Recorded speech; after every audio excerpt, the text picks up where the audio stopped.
So recently there was this story of how allegedly a woman mailed her uterus to the Supreme Court as a sign of protest against them overturning Roe versus Wade. And as crazy as that sounds, the reaction from our favorite social media platform TikTok was even more insane. Let's take a look at that, shall we?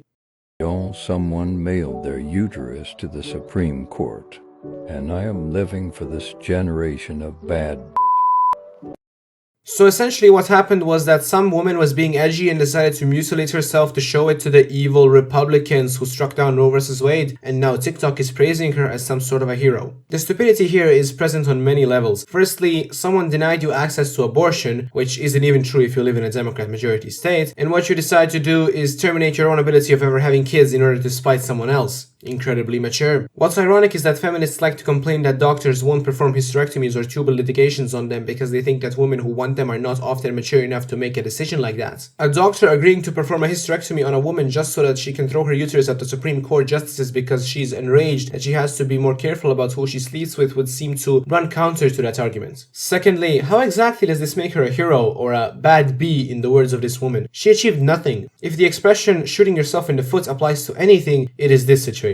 Or I guess that would be shooting yourself in the uterus. You will never be able to have children, and to that you'll probably say, well, I will never want children. But the truth is, you don't know that. As young people, we don't often know what we will want in the future. Me personally, when I look back, I've had things that I wanted or didn't want so passionately I could have sworn they would never change. But guess what? My desires changed and I want to live on a farm with 10 children. We might think we are smarter than everyone else, and this is a hard pill to swallow, but that is not the case.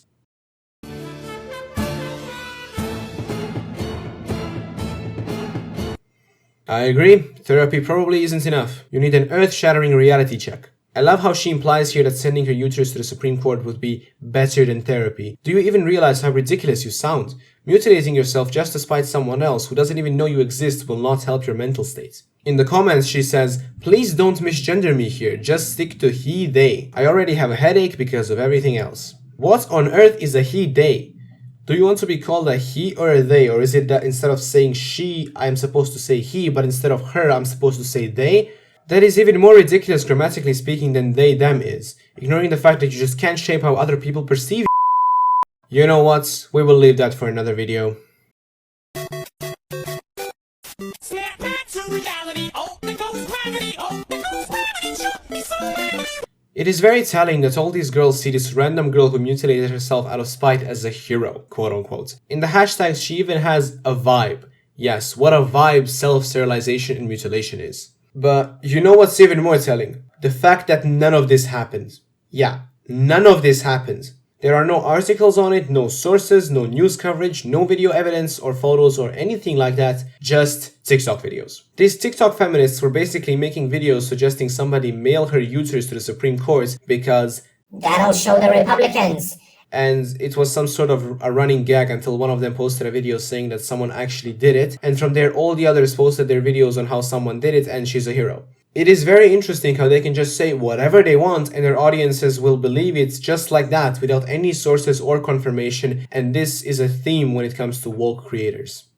And before I leave for today, make sure to like and subscribe as we are just getting started, and may God bless you all. My mother told me someday I will buy a galley with good oars, sail to distant shores, stand up on the prow.